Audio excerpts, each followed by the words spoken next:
Welcome to Chillin' 101. We hope this video helps. You start inside Photos, open the live photo and play it to confirm the motion and keyframe. Next, tap Share and choose Export as video if available. This preserves motion and audio.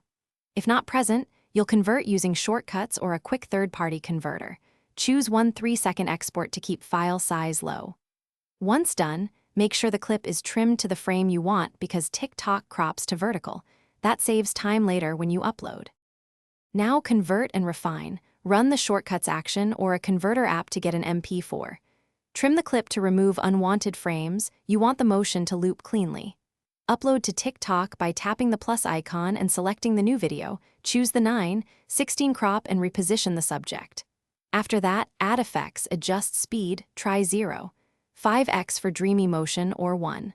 5x for punch, and pick audio. These choices change how viewers perceive the original live photo, so preview before finish by adding text, stickers, and a cover image that matches the motion. Choose loop or bounce to make the live photo feel continuous. This helps engagement. Export at 720p or higher to keep clarity. TikTok recompresses, so start with good quality. If something goes wrong, first re-export from Photos or Shortcuts, then clear TikTok cache or toggle Wi-Fi. Often a fresh export fixes codec mismatches. If upload still fails, try a different converter app and repeat the steps. Thanks for watching. Consider subscribing if we helped you.